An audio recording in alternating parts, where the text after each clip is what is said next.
I got my ass beat, and I was a redhead. Oh yeah, I was a fucking ginger. Yeah, let me tell you, I got my ass beat a lot. You see my 91 haircut, my 1991 haircut, the afro. Well, now we know why you were a bouncer, because you just weren't afraid of conflict. Just ever. Not at all.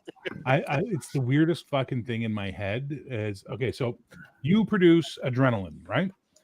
When you get stressed, your brain releases adrenaline, which gives you a high, and you go woo. That's why you like roller coasters or skydiving or fighting. I don't like any of that. I have the different thing, which is my adrenaline gland doesn't produce adrenaline. It produces norepinephrine or something. I can't remember the name the doctor told me. So I get all the fucking clarity of adrenaline and the energy, none of the high. So when a crisis situation breaks out, I don't panic. I don't overreact. I become coldly fucking efficient, but I also become hyper aware of the danger around me, right? So roller coasters, I'm like, I'm going to die. I'm going to die. I'm going to die. That's all my brain says to me on a roller coaster. I don't fucking like it. I was in a shooting in I think 97 was when we had the shooting at the club I was at. And the bouncer beside me, so two gangbangers, I was working at the only hip-hop club in Vancouver. Two gangbangers decided they had enough of each other. They went outside, started shooting at each other. And as we were trying to get the crowd back inside, the bouncer beside me hits into me, and I feel this on my face. And I look at him, and he goes, I think I've been shot. And I grabbed him, I pulled him into the bar. We call the ambulance, you name it. Found out later it was the cops. Ran up, and one of the cops panicked and started shooting into the crowd and hit the bouncer beside me. 3 hours later at the emergency room, St. Paul's in Vancouver, in the emergency room parking lot, I'm having a fucking cigarette. Everything wears off, and my brain goes 1 inch. That bullet would have hit you center mass if the gun had been 1 inch. 1 inch the other way, you would have taken that bullet through your chest. And that's when I just broke down. I just went, and I like everything hit me. But for 3 fucking hours, hyper efficient, don't panic, I just run. And that's something I learned. So I'm not afraid of taking a beating. I've taken plenty. I've given plenty. I've got an older brother. Of course, I've taken a beating. Exactly. When am I worse than someone who is afraid of getting their ass kicked, because they're the fucking psychos that get knives and guns or hit people with their cars or do shit like that because they're terrified of getting a fucking punch in the mouth. That's why you get all these guys with guns, because they're too afraid to take a beating. They're pussies. They're giant little bitches. Winter Willow wants to know if you ever rode a Nat 20 while you were a bouncer, and yes. Why? Yes, I did. Guys, I'm not going to get into bouncer stories because they creep people out as we get deeper and deeper into them. I will tell you the greatest Nat 20 intimidation check I ever did in my life as a bouncer. So everybody who's ever worked with me as a bouncer knows that my big thing is I protect women. You do not fuck with women on my watch. It will not go well for you. So we were working at this bar in Vancouver, and there was this girl who came in. She was definitely on the spectrum. She was cute, but she was on the spectrum for sure. She was either, autistic or Asperger's or something, and she just loved to dance and have a good time, and she dressed kind of skankily for it and whatever. She was harmless, and we all loved her, and she was a good customer, and she treated us well. I just come out from changing the kegs down in the cooler, and I come back up, and Av and Fitz, the other two bouncers, are there, and they're like, we have a problem, and you're going to deal with it. And I'm like, what's going on? What's her name? Yeah. Some guy just tried to grab her and assault her near the bathroom. I'm like, what? And they're like, yeah, come on over here. And they take me where she's sitting at a table, and one of the waitresses is with her. And I sit down and go, hey, what's going on? She tells me what happens. And I said, okay, will you recognize him? She goes, yep. I said, where is he? He's in the bathroom right now. I said, great. When he walks out, can you just point him out to me? She's like, okay. And then the guy walks out, and she goes, that's him. I went, great. I crossed the room in 3 steps, walked up, took him by the throat, up onto the fucking wall. His toes were just touching the floor. And I leaned in real close and I said, now, normally I would take you outside and beat the living shit out of you, and you wouldn't be able to hold your dick or a pencil ever again in your life. But she's a nice girl and she doesn't want to see that. So what we're going to do is we're going to sit you down at a fucking table, and you're not going to say a goddamn word till the cops get here. Are we fucking clear? Yes, sir. We're clear. Good. I sit him down. I walk away because I got to cool off because I'm like just pumped. I'm just ready to fucking beat the shit out of someone. So go have a cigarette, go sit in the cooler, do whatever you got to do. Great. Cops show up. Cops take the guy outside. I come out. The cops want to talk to you. I'm like, okay. So I walk up to the guy. He goes, hey, did he take a swing at you? I said, what? So he took a swing at you, right? And I went, actually goes, okay, so he took a swing at you. And he writes that down in his pad. And my brain goes, oh, I get what's going on. Okay, cool. He goes, my lieutenant wants to talk to you outside. I said, great. I wear constable. I walk out. The older cop, has got him in an arm bar where he's got his notepad out like this, and he's writing in it as the guy's head is on the hood of the cop car. And he goes, So he says that you didn't hit him. And before I can say anything, the guy goes, yeah, that's right. And he goes, just cranks his arm. And the guy goes, ah! And he goes, I'm talking to the gentleman. Shut up. So is that true? And I'm like, yes, that's true. Thank you. And I just loved that cop because he had absolute control. And that was the day I learned grappling techniques because I was a martial artist. I did Taekwondo. I did Shotokan. I did kicking, punching styles. And I watched that and went, grappling techniques. That's what you need in this line of work. So that would be my natural 20, for lack of a better term, on an intimidation check. I think that boy might have pissed himself if I hadn't stopped when I stopped. I like what Mr. Max is down there. He's like, man, I bounced in gay bars. Lesbians always start shit. They do. They do. Yeah, I bounced rude. when I did security at this thing in Vancouver called we had this night called Hershey, and it was a big lesbian night. They would have once a month, and they could come to our bar, and we'd provide security. I swear to God, I never got my ass grabbed more in a bar than when we had lesbian night because they thought that shit was hilarious. They would just be like, tee pinch, fucking Jesus, because they just don't care. Lesbians cause a lot of shit, but I love them. They're awesome. I had one old lady, I wanted her to be my lesbian grandmother because she was so fucking cool. When I was in college on a rugby scholarship, the guy who owned the house that we all lived in owned. Was it lesbian? Well, he probably would love it. Contemplate on the lesbian rugby. But he owned like 3 different bars in the town I went to college at. So part of paying rent was working at one of the bars. Bartending, bar back, bouncer. 5'9", and in shape. I was bouncer or bar back. And yeah, I'm right there with you. The most difficult customers we ever had were not the college kids, but the lesbians.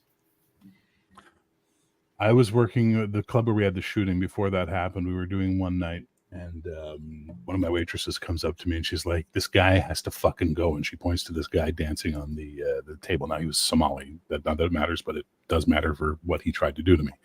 And I'm like, "What happened?" She goes, "He just walked up and grabbed my cunt." And I'm like, "Okay." And he's dancing on the 2-foot up floor, and I walk up and I'm like, "You out now." And he just goes, "What the fuck?" And I grabbed his belt buckle. I pull him off the fucking stage and I start walking him out in his ear going, "You are fucking leaving my club right fucking now." And as I'm passing by the stairs by the bathroom to take him up the side door, I see one of the other bouncers, Rico, come running out of the fucking bathroom. Now, Rico's about 5'8", and he's Fijian, but he weighs about 500 pounds. And when Rico talks to your brother, Rico's voice is like this when he talks brother. So we get this guy outside. And the owner comes over and he's like, "What's going on?" And I turn my head like this. I go, "This fucker." And I see the movement and I pull back at the last second as his foot passes by me. Well, now it's fucking go time. So I start walking him out the door, punching him in the torso. And there's a tour bus parked right in front of the bar. And I walk him up and I'm just laying into this guy. And the other bouncers behind me are going, "Bear, bear, bear." And I'm like, "What?" They go, "Look up." And I look up. And it's a tour bus full of nuns, and they're all watching me beat the shit out of this guy. As I'm distracted, he tries to go at me with a box cutter when Omid, this little crazy Persian bouncer, just flies into the frame and tackles the guy down, and they get me out of the situation. I walk back in, and Rico's like, "Holy fuck, brother, you scared the shit out of me." And I'm like, "What?" He goes, "I'm taking a piss, man." And all I hear is you going, "You're leaving now." So I'm like, "Fuck, pinch it off, pinch it off, pinch it off." I'm just like, fuck, man. Just insane. This is when I was younger. What I loved about being a bouncer was the team you would work with, right? It was always the crew. The crew was what made it worthwhile because you all had each other's back. Even if you had grief with each other, you had each other's back. You'd settle your grief otherwise, but you had each other's back. I didn't get along. Sorry, go ahead. I didn't get along with 90% of the people on the football team, but when we were playing football, you're playing together. You're a team. Yeah. But when I was younger, I was working on becoming a priest. A Catholic priest. Yeah. Believe it or not. And I was up in New York with I was visiting the Redemptorists up in New York. They work out of Queens. They work in impoverished inner city areas. And we went out and bought a bootleg copy of Superbad, ordered a bunch of hot wings and drank some beer with a bunch of priests and watched Superbad. And that was like, these guys are pretty just normal dudes, man. Yeah. What did I think about the movie Roadhouse? It's very entertaining, and I enjoy that movie a lot. Because what bouncing is like at all, but I really enjoy that movie. Patrick Swayze, and Sam Elliott kick ass together, but there's no small towns where there's a rich guy running everything. And that's a not scary how thing. works. The scary thing about that movie is that Sam Elliott is like what 45 at the time. It's It like looks like he's 80. Yeah. yeah, I'm just like I want to look like that when I'm 45. I want to be like a gray grizzled old silver fox badass. But no, Yeah. I'm probably not gonna be. I'm probably gonna just be You say like that this. until you actually get there, and then you're like, Yeah. "Where did my youth go?" Nerd says if you don't enjoy Roadhouse, she doesn't trust you as a person. Or even That's even fair. worse, Yeah, I love you achieve like that old hulking guy with the silver hair and the muscles, and everyone wants to fight you for some reason. Well, Yeah. when you're Because that's 6'3", something my uncle John had to deal with. Because As he's a always been bouncer- really tough. as a bouncer and being over 6 feet, I often had to deal with the giant slayer mentality. And there were some teams where I was the average heighted guy. You know what I mean? Like I was on some teams where there was guys 6'10". You know, those guys were fucking Is- huge. Soon as one person at the high school I was going to, I ended up having to go through 3 different high schools, but that's for all different reasons. As soon as one of the people there I didn't get along with found out that I did boxing, because I never told anybody what I did because I'm thinking this will start a fight. I will always be like, guys like, fight me, bro, fight me. So I never did shit to anybody. But yeah, as soon as somebody at my school found out I was boxing, I got a fucking line of people want to beat my ass. Every People time. always wanted. Every time. People always wanted to fight me, but not like because I was tough or anything. But I was just like Smartass? I was always really tall, and I was like 150 pounds, so I was just like the beanstalk. And for some reason, people just figured they could always like pick on me. And Giant slayer syndrome, man. yeah, I don't know, it's weird. So the problem is, and this is something that I had learned early on, is that the guys who know how to kick ass, like know they are badasses or know how to handle themselves, never cause shit Yeah, because they're pretty much. confident in their ability. They don't feel a need to test themselves or prove themselves. The guys who are very insecure about their shit are the ones who start fights. They're the ones who cause problems. I And also never- girlfriends. Holy fuck. I can't tell you the amount of fights I've had to break up in my fucking life because the girlfriend wouldn't shut the fuck up and stop running her mouth. Like, Oh god, Um, they're the worst. I noticed it a lot over here, Bear, and I don't want to get too much into it but people of a certain demographic over here, it was always the small ones that had the biggest mouth and would start the shit. And then once you got into like the brawl with him, that's when like the quiet big dudes would jump in. yes, then you're fighting all his friends. The Yeah, chihuahuas. I call those human chihuahuas. We had to deal with that in Orlando a lot. You'd get the small. We'd be out at the bar, minding our business, having fun, and be me and my friends. And we never back down from many fights, but we never go out and start fights because that's just bullshit. So we'd be at the bar minding our own business, and then there'd be a chihuahua who gets pissed off because one of the girls are hanging out with us. Yeah. And he'd start running his mouth, and then as soon as you tell him to shut the fuck up and go away, the bigger guys want to come in to defend their friend, and we're like, well, we didn't come out to fight, but I saw one of the coolest things ever as a bouncer in my life when I was working in Vancouver, and it taught me the most important lesson ever. Basically, we had these 4 guys, 2 medium, 1 really big, and 1 little guy. And the little guy wouldn't stop running his mouth to Fitz. Now, Fitz was our head bouncer, 6'6" Jamaican. Like, you literally go, Fitz, how do I work that muscle out? And he could explain it to you. He was that fucking cut. And he was a good fighter. Like, that man could fucking, inhumanly strong. And the little guy just keeps running his mouth and running his mouth and running. Fitz listens. And then finally he leans into the big guy and he goes, your friends, they're going to hurt me. But I'm going to send you to the fucking morgue. And he leans back like this. And the little guy goes, yeah, why don't you? And the big guy goes, shut the fuck up. All right, we're leaving. Yeah. They walked out. And I'm like, Sometimes you just have to tell there's your a friend to light shut up. behind his head like an angel. Like, oh, I'm like, oh my God, yes, thank you, yeah, sometimes if you just stand, if you don't show any fear, they realize that you're not the person that they need to F around and find out with. Yeah. And Well, and that's the problem, right? And that is always going to be the problem when you're a bouncer. It's always going to be fuck around and find out time. Like that's just the way it goes. All right, I would like to stop talking about this if you guys don't mind, because I'm going to start telling stories that get darker and darker and darker. I just want to mention real quick. My I dad just have used to be a nothing to bouncer. contribute. My dad was a bouncer in the 70s for a progressive rock band called Earth and Fire. They were like a Mhm. Dutch progressive rock band, and he's got some fun stories about that. But yeah, Did a lot of them involve clogs and coke? yeah, like just clock fighting. It's a thing here. It's a fighting style. We're famous for it. Oh yes. You know, I'm pissed Yeah, off. but we got a movie with that Jean-Claude Van Damme. It's called Clock Fighter. And Clone fighter. yeah, Clone kicker. yeah, it's, I've clo- been it's training- clocks coated in glass, in broken glass, and we kick each other.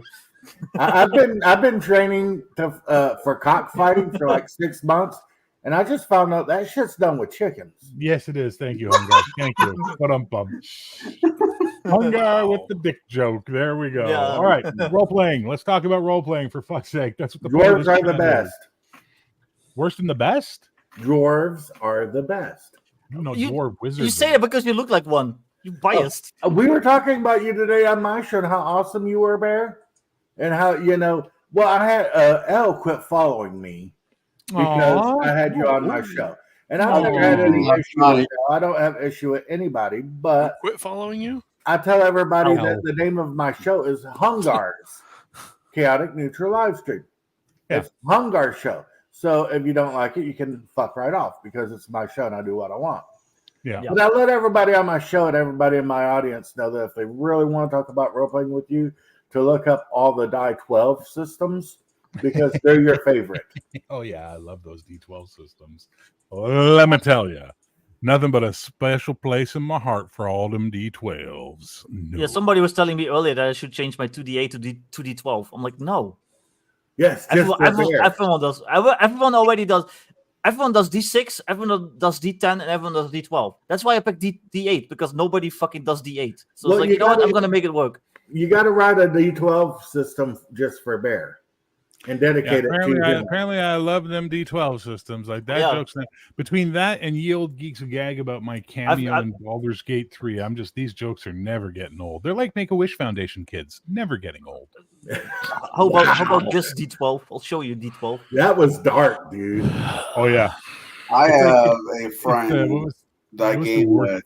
I do Sorry, a go lot ahead, of Flames of War with him, or Star Trek, or was it Star Trek Federation, the old game where you move your ships around. Anyways, he is really into the novel called Honorverse. Yeah. Honor Harrington. Yeah. I'm not Harrington, yeah. Oh So yeah, much- yeah, I've heard of those. So much that he is 3D printed, modeled and 3D printed. He might not model, but he definitely found them 3D printed ships, and he's made a game for it. And he's like, he went on the whole D12. No one uses D12s in their systems. You either for combat, and that's about it. No one uses D12s. So his entire game, you roll a D12 for everything. So okay, hang on. I got to answer Winter Willow, and then I'm going to address your statement about D12s before you go any further. It's an ongoing running joke that they want me to change Bastard Sword from 2D10 to 2D12, and I told them to fuck off. So now they just constantly make the D12 joke like it's my fucking trademark or something.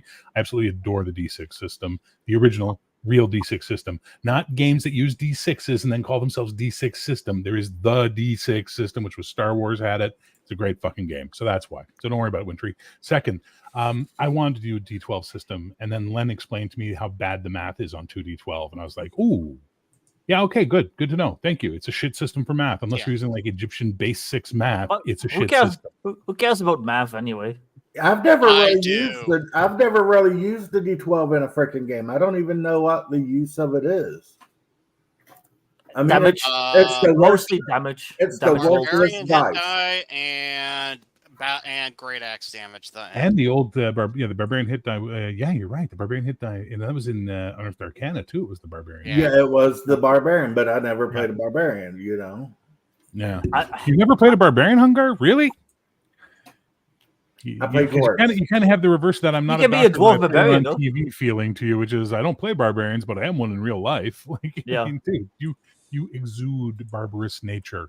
Nerd says great X damage, and for new drunk players to mix up with their die 20. Yeah. Yes, there you go. That's Well, this. I'm I going to bounce, tend to guys. use I'm the going to barbarian. go cook dinner. Okay, well, Hungar, thanks for stopping by, man. It's always great to see I'm back you. to streaming on my channel too. I noticed. Thank you so much, man. I appreciate that.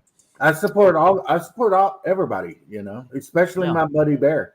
Oh, I Oh, was not me. sassy- You don't. Victor, You mentioned you it, know- but Victor, I love you like a fat kid loves cake, and if we were younger and hanging out, I would protect you.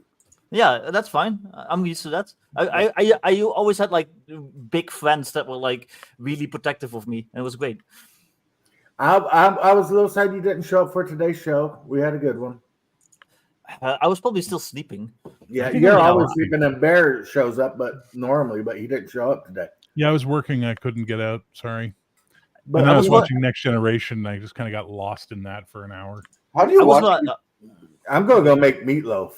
Ooh, save me nice. some. That sounds Meatloaf good. with mashed potatoes, gravy, and I think green beans. you should go listen to some Meatloaf. I'm gonna Head Out listen of to Hell. Meatloaf. Head Out of Hell. Good album. I'm gonna listen to Meatloaf while I'm making meatloaf. No, but Yeah. the only meatloaf you can listen to while you're making meatloaf is you have to listen to Hot Patootie from the Rocky Horror Picture Soundtrack. No, and then you got the best fucking meatloaf song ever. Opportunity, bless Bless my soul. I Exactly, really man. love that rock and roll. Hungar, sir. Peace, love, and geek. You take care of yourself, brother. He's loving chicken grease. I should listen to Paradise by the Dashboard Light. I want to just say something really quick about Hungar and James. They are two of the nicest people I've ever met.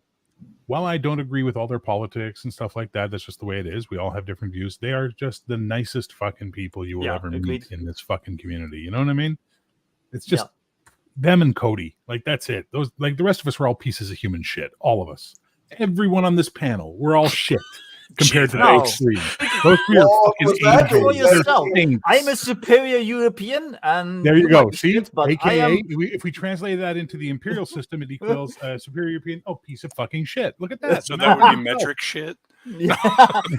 A metric ton of shit. He's a metric fuck ton of shit. Yeah. Anyway, so back to gaming bullshit.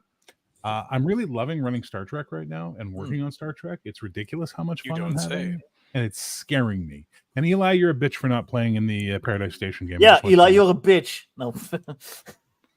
I just wanted to join in. Sorry. I tried, but I wasn't gonna keep you kind of dancing around my answer while I was trying to figure it out because I knew you had a lot of people lining up. We had until Turkey Day. You had time to figure You it out. had people lined up well before I even caught wind of it.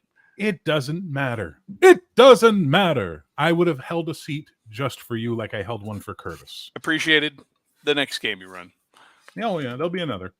I'd like to throw my hat in that particular ring. I've been told you run a halfway decent game. Probably better than mine. Yeah, I run what I think is fun, and if other people think it's fun, great. If they don't, great. I don't care. I ran one on Table Breakers last Christmas with the Eastern European twist with Baba Yaga, the Crumpets, and the biggest complaint I got from was like, wait, the Baba Yaga was stealing kids and turning them into pies? Yeah. And you had us eat them? I'm like, you didn't have to buy a pie.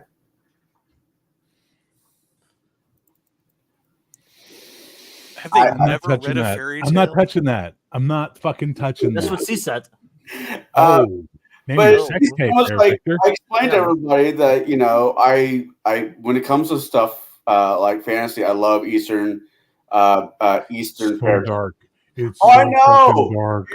What was that RPG that actually got kickstarted not too long ago that was written by a bunch of Slavs? That was an Eastern European RPG. I don't know. I didn't back it. I wanted to back it, but there I are know what only you so mean, many but I kick- can't there are remember only his so many Kickstarters I can fund. Yeah. Yeah.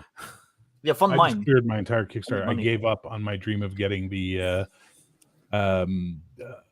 what's it called? The reprint of that D&D clone, which has the offset printing, and it's something worlds without number. Yeah, Yeah. that was it. World Whatever. Remember. It's not really a D&D clone, but I get what you mean. And dude, it's a D&D clone. Strength, Dex, Con, Int, Wisdom. Yeah, Charisma. but it has Fucking it, D&D it has a clone. lot of extra stuff that. Okay, it's got goes house beyond rules, but it's a fucking purely D&D clone at D&D. the end of the day. I You're will a fight D&D you on the clone. show. I mean, No, Palladium you're- Victor, you you and me. alone. Clogs You're in a the pool fucking of D&D field at clone. noon. That's it. Let's go. Okay. We're gonna clog Yeah, fighters. fuck. A Honda fuck. Civic had spinning rims. It's still a Honda Civic. Come on. Yeah, worlds without numbers. So I literally just Well, can't. Just ask any kid It's in the D&D. 80s. It's D&D mixed with a little bit of Traveler. Like that guy. That That said, I then Yeah. took the money that I was going to put aside for a couple of Kickstarters because I was like, I really can't afford the shipping on this shit because it's getting too expensive. And I pre-ordered. I picking it up tomorrow at the gaming store, Star Trek Adventures, and I got a new Keurig coming. Yay! Because I need fucking better coffee. Those were priorities for me. I know I'm a bad person. I know. I like if I'm being uberly fancy and if I have somebody come over like a date, I'll make a traditional Turkish coffee. I'll pull out the sandbox and do the whole deal and make it. It's Didn't it's a mean the caps there. it's a cheap trick, but it normally impresses the women folk. Speaking of D&D clones, Modern Necessity. Damn. That's what I call a shill. That's some good ass shill in there, farting yeah, That's a Dutchman. grind. I currently have a pre-launch page up for Kickstarter for the updated version that I'm kickstartering early 2024. It's going to be about 150 pages of modern urban fantasy rules that you can use with old school essentials, which also means you can use it with BX or any BX related OSR game. Yeah, check that out if you're interested. So yeah, there we go. Yeah, we normally do the shilling at the end, but Yeah, that's fuck okay. it. I might have to go soon, so gotta get it in when I can get it in. I Well, put it's you not in the like chat every earlier, by other- the way. Wasn't every other sentence of yours there, Victor, shilling for your book? It's that Dutch entrepreneurial spirit. Yeah, it's that Tread wrong. that No Dutch one. East Indies Trading Company fucking DNA coming through. I will come in and own your stream, and Yeah. I will drink and I will tell you to buy my shit. The Now, people treadmill actually tell me waits for no one. that I don't shill myself enough, but I'm Ja, actually oké, very we shy don't about speak shilling Freaky myself. Dutch. Nou, dan zal ik dan maar eens Nederlands gaan praten dan. Dan misschien wordt Oké. deze stream wat meer interessant. Okay, listen, And, stick your tongue out, and if it goes sideways, you're having a stroke, and we need to get you help. How about no, you crazy Dutch bastard? Okay, how about no? No. Hang on. on. So yeah, so I am done with D&D. I've said this many times, but right now I'm in my fuck D&D phase, and that means also all clones at the same time because I'm just sick and tired of it. I'm tired of classes. But I'm tired Bear, of levels. I'm tired. What, Curtis? What? they're probably going to release like the 50th anniversary edition of the original set next year. Probably. Boris Karloff is not fit to smell my shit. Do you understand? I kind of get that. I mean, like I said, as I was talking to you guys earlier, I got into the hobby later than a lot of you guys did in your lives. And I like fantasy. I like Pathfinder. I like 5th edition pays my bills. There's a few other systems. Warhammer Fantasy when I want to be a little bit dark or play something a little bit darker. But anymore, it's Flames of War I really got into. And I got a buddy with a 3D printer. He's like, don't worry about buying anything. I'll just print out whatever we need. And you paint it up. So I'm kind of just done, which is bad because I work at a shop where I can't be done. And as I was going to say earlier, if Magic the Gathering keeps shitting the bed as they did with the last 3 releases, Magic might not even be keeping shops open anymore. Oh yeah, there's already some big stores that like drop Magic basically. Dude, I tried to tell Wizards of the Coast you do not want to do a release every other month or every month because you're just gonna burn your entire customer base out. I wrote them a letter back in I think it was like 2015. It was like 2014, 2015, where they were talking about doing a release every month. And I was like, you do not want to do this. I mean, 'Cause you're honestly, gonna- people need to stop pointing the finger at Wizards of the Coast though, and point at Hasbro because it goes all the way through Oh, Wizards yeah. of the Coast and straight to Hasbro. Hasbro cares nothing about the IP there; they just want it to roll cash in. Well, yeah, I'm a huge Doctor Who fan. I grew up watching Doctor Who. It was my jam forever and a day. I didn't even mind it when they changed her. The only problem I have with Doctor Who, that version of Doctor Who, wasn't her as the Doctor. To my opinion, it was just some really shitty writing. With horrible writing, because I was really excited for Jodie to come in. I was like, I got some memories popped up on Facebook about how excited I was for her to be there. I'm like, awesome! I've always wanted to see a female doctor. I always thought it was a great idea. And Jodie Watley's not hard on the eyes, and she hits my fucking pointy, skinny blonde fetish really well. So I'm in. Oh, Jesus Christ! 3 episodes in, I'm like, well, I'm done with this Chris Chibnall bullshit. That's the problem with a lot of the newer stuff that's coming out. It's really hard to have an intelligent conversation about it because too often the studios and stuff are hedging on their demographic fit, and they then have substandard writing. Yeah. And so when you try to point out that it's substandard writing or production or whatever, the characters are shallow, whatever. You're a heck fest. Yeah, and which is funny coming from me because I'm like, if anybody knows me, that's not me. And I'm like, that's not what I'm saying. It's just shit. Well, now you understand my problem with Star Trek Discovery, right? Oh This yeah, was my I problem with Star see Trek your Discovery. issues. It's such shit. It's not Yo. good writing. It's not good Star Trek. It's not good Yeah, like the acting. first 4 episodes of I Discovery. noticed that while I was watching it, but yeah, at the same time, I stuck it out because I just wanted to be a completionist, and I'm always a silver lining guy. I'll watch Discovery and I'll be like, that's a cool plot point that I can use. Yeah. That's a cool add to the universe. I may not like everything else that came with it, but that's kind of a cool add, and it's just like I just got done. I'm all up to date on Lower Decks. I know you hate the shit out of that one, but there are a lot of good seeds for legitimate Star Trek scenarios if you're to run the game in those episodes. Excuse me, hang on. I have to respond to this by saying, to defend, this is the pact. But when life loses its meaning and is taken for naught, then the pact is to avenge. I will only ever do Tarna if I ever run something set in heavy metal, man, because Tarna is my favorite fucking setting of that heavy metal movie. Fuck, I love that shit. I need to rewatch that. that. I have to go, guys. Thanks for having me on, Bear. Oh, It was wait, fun. do you have anything you want to shill before you go? Yeah, Modern Necessities. Check it out. What Sign up is for Modern the- Necessities again?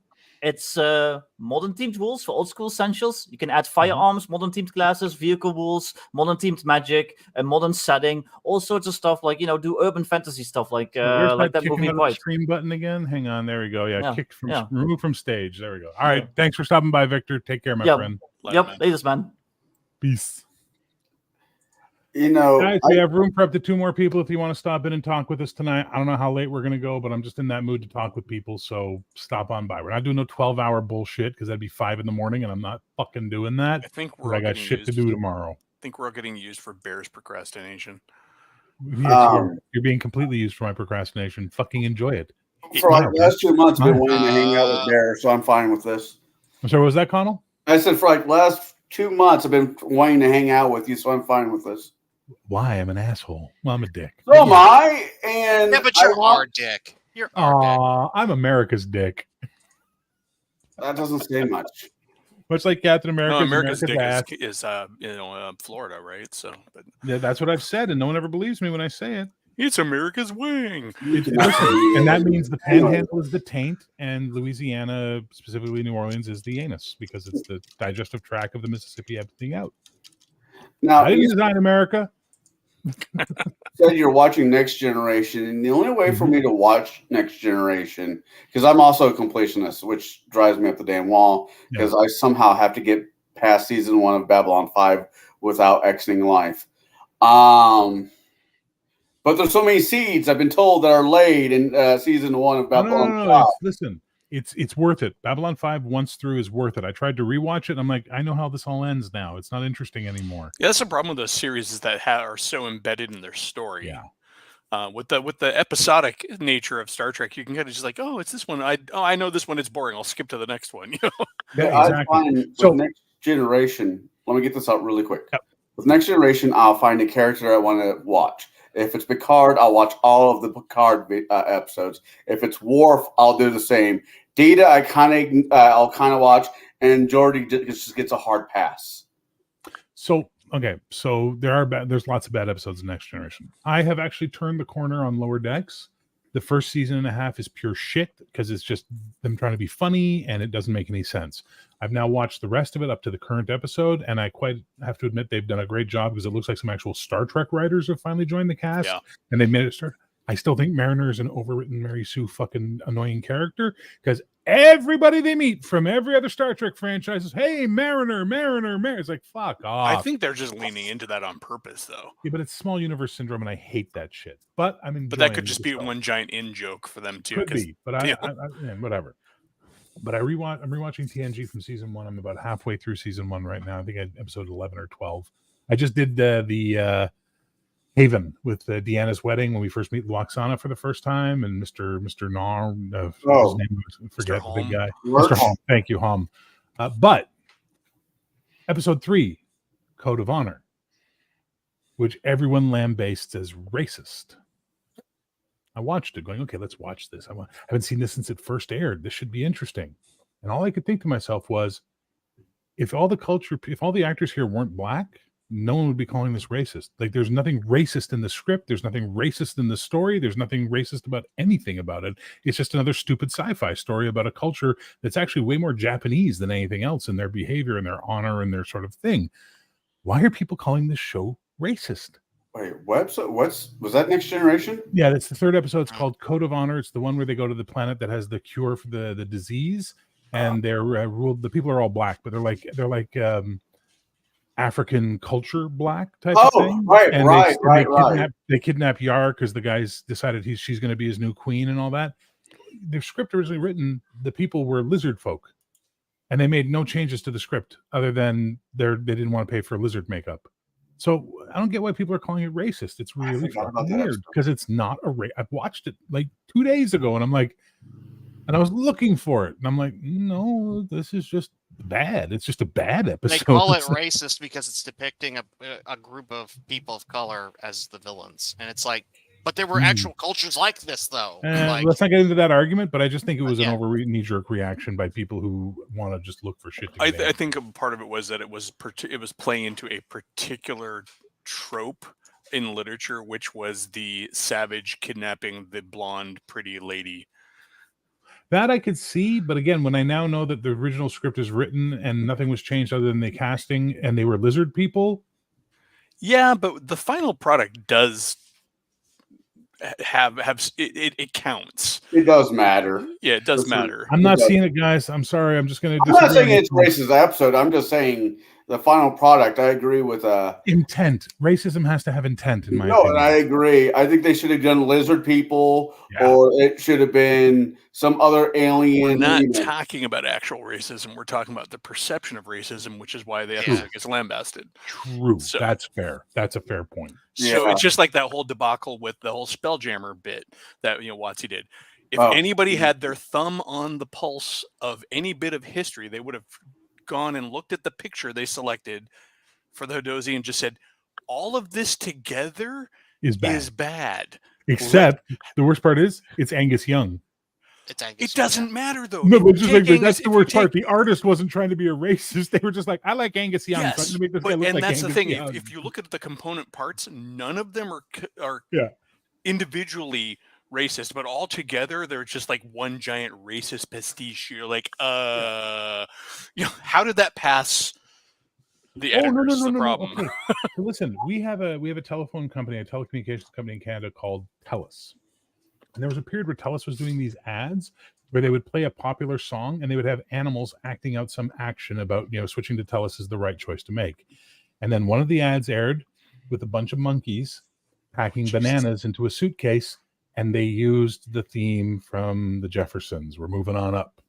And I sat there staring at my TV going, how the fuck did this get passed without at least one person going, no. And that was my thing about the Spelljammer thing too. It's like, how did somebody just not go? And this actually points to a problem with WotC's production.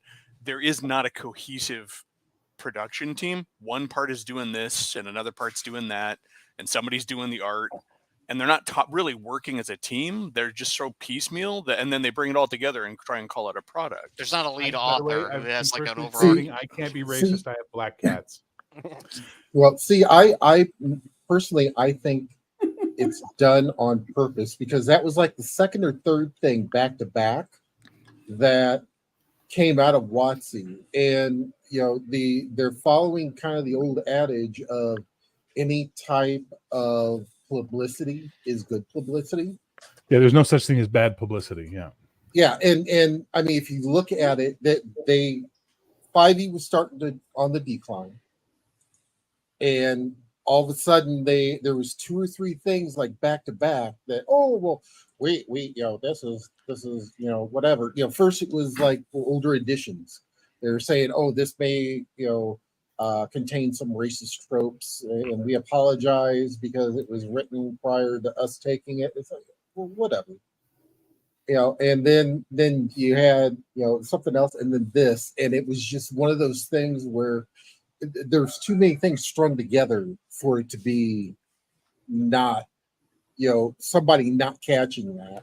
It Yeah, had to you be do make the a whole good point. It's publicity. really hard to think that a big company like that, who had, as Adina was pointing out, they have sensitivity readers now. They had them before.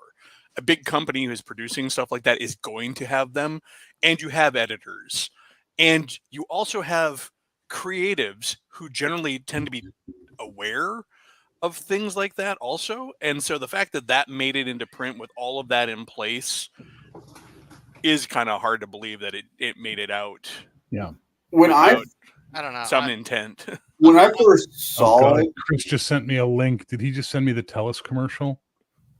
Where'd you send Uh-oh. it, Chris? Where'd you send it? Just found it and sent the link. When I Where did you send it, buddy? Hey, go when, ahead. when I first, go for it, Curtis. I'll go next. Okay. I guess I'm in a way different camp because when I was in school, I read all of the Mark Twain books because Missouri, Mark Twain's kind of a big deal in Missouri. He's from Hannibal, here. Missouri. And I read all of his books and I enjoyed them all. And so I'm of the camp that, if a creator has a specific creative vision, even if it's racist, it shouldn't be censored. That should just be their honest expression of their creativity and their thought process. I 100% agree with you. 100%. Oh, okay.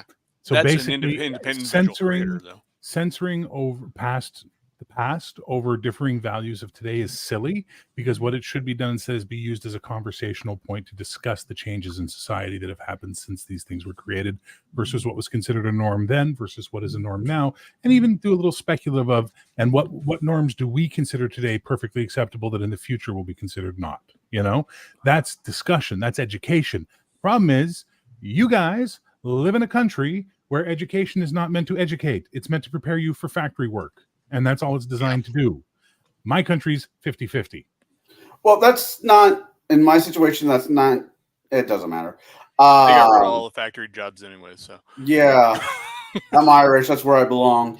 But when the Spelljammer first came out with that race, I'm looking. I'm like, hell yeah, this is great. I'm going to do my version of Dark Seas, Dark Water, Pirates of the Dark Water.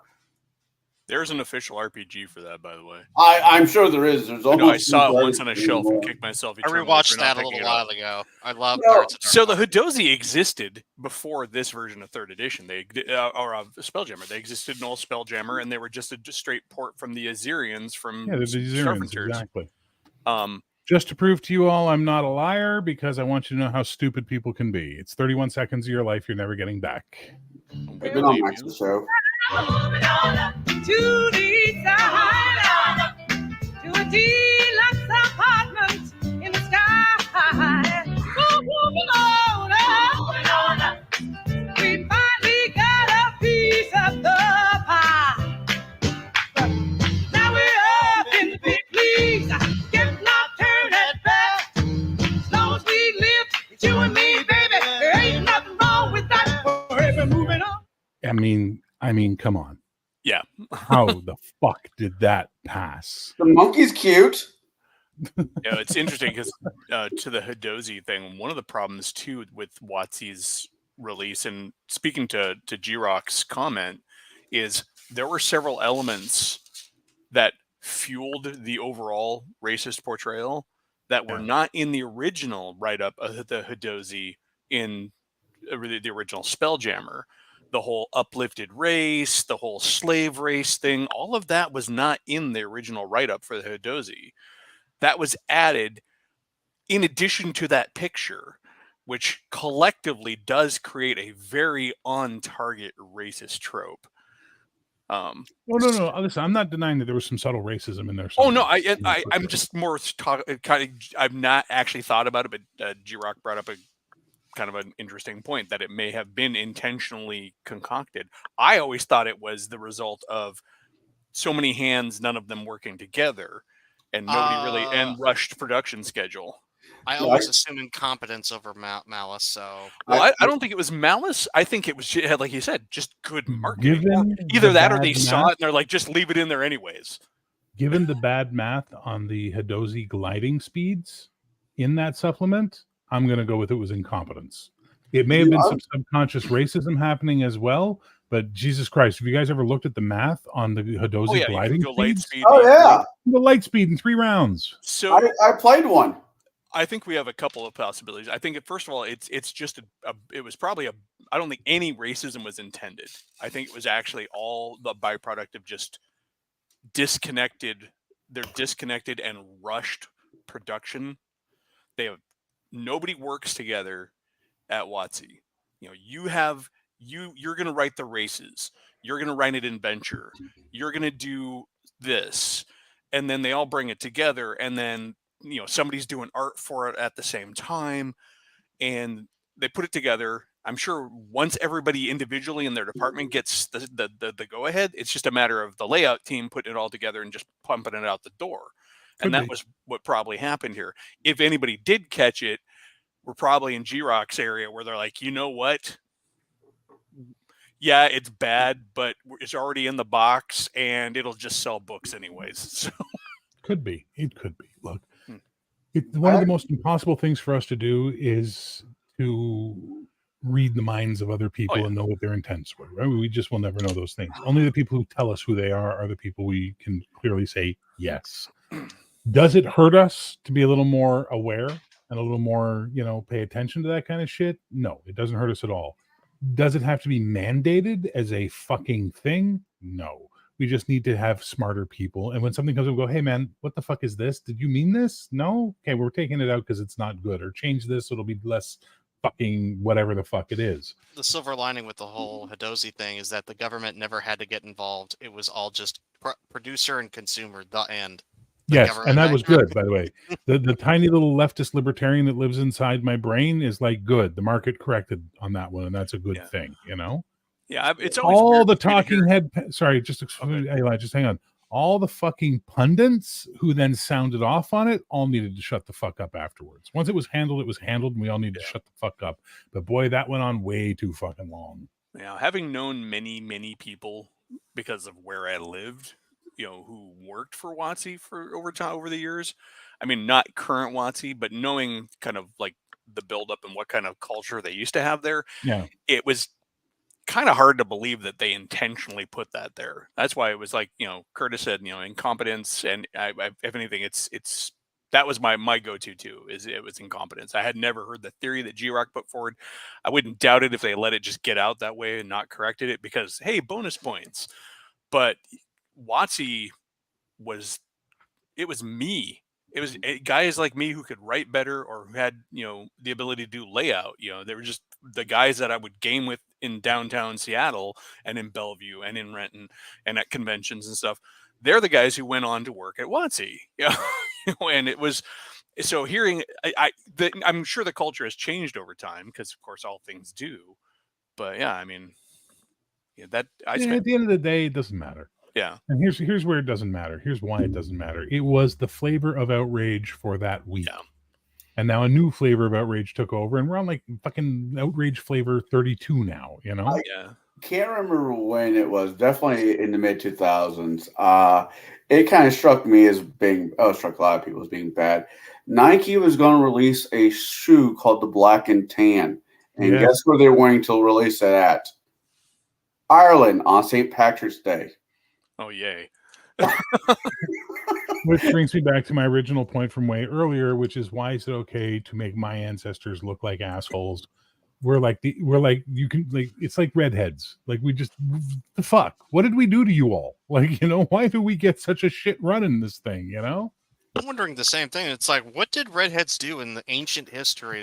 Well, okay, so here's the problem. So redheaded children come from Nordic invaders, okay?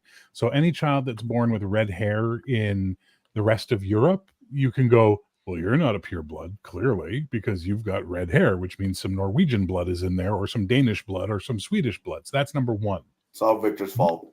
Number two is all the fucking woo-woo fucking high priests deciding that redheaded children have the devil in them, because that's why they have the red hair. So that became a fucking thing. The Irish thing is because the Irish, first of all, were subclassed by the British after conquest. They basically treated the Irish like second-class citizens. And when they would come to North America, there's the old stories of the signs that said help wanted, INNA, Irish need not apply. In fact, Gangs of New York is the story of how the Irish created police because no one would fucking give them jobs anyway. They used to refer to, during the 1800s, during the expansion of America, they used to refer to the Irish as white N-word. And the reason why is because Irish people didn't give a fuck. They would work with Chinese, blacks, Mexicans. They would work with anybody because they just wanted to feed their fucking families. So they would take shitty jobs that other white people, Victorians, felt were beneath. Yeah, that's why them. a lot of the police departments and fire departments are full of them, because those were Military. considered shit jobs. Yep. They created it. They created the whole concept of the police in New York by going, well, we're going to provide protection, or the fire idea. We're going to protect you from fire. And if you don't have our badge on your door, we're not going to help you. Remember they the created fire the whole departments thing. fighting each other over who gets to. Yes. So this is what the Irish had to do to survive. But the redheaded thing has held on for the longest time. Why Hollywood hates fucking redheads, I will never understand. But I used to think it was a joke. My friends are going, we're being replaced. I'm like, we're not being replaced. Stop your nonsense. And then someone showed me the infographic of all the redheaded characters from literature and comics and how in the movies they're all black. And I'm like, what the fuck? Like, that's like 5 would be questionable. When it's 30, you're like, what the fuck is going on? Why do you hate us so much? What did we do, man? You have no I don't souls. remember the fucking redheaded war where we invaded you and murdered your children. Like, what the fuck? Well, the Vikings. Well, I'm sure Hollywood's really concerned with what the Vikings did in ancient times. Well, he said we didn't raid or conquer your lands. I'm like, well, Vikings. Yeah, but I'm pretty sure, like Eli just said, no one in LA is going, God damn those Viking invasions. Like, no, like, I don't know. It is LA. There's maybe some production executive. My great grandmother was killed by a Viking, and this shall not stand. Chris, man, I hate that you got to run, but I love your parting gift. Female redhead stole all the men. As Mark Twain said, it is clear that mankind is descended from the ape, except for redheads. They are clearly descended from cats. I love Mark Twain. That book was banned when I was in high school. Huckleberry and Tom Sawyer was on the ban list when I was in high school here in the States. I had to go to an outside library to check it out. Yeah, and bring it in I just bought the book. I could do that. I even got caught. It's like, that book's not allowed in our library. It's like, but I can still have it because it's only banned. I did that. Yeah, I brought them to school and I'd read during study hall. Mark Twain. Hell, I brought in the Harry Potter books just to be the ass. Well, that book's not allowed in the library. I'm like, I'm not in the library, and I bought the book. I was working in news media, radio, when Harry Potter popped, and I maintain, had the evangelicals not made the stink they made about Harry Potter, it would never have been as big as it turned out to be.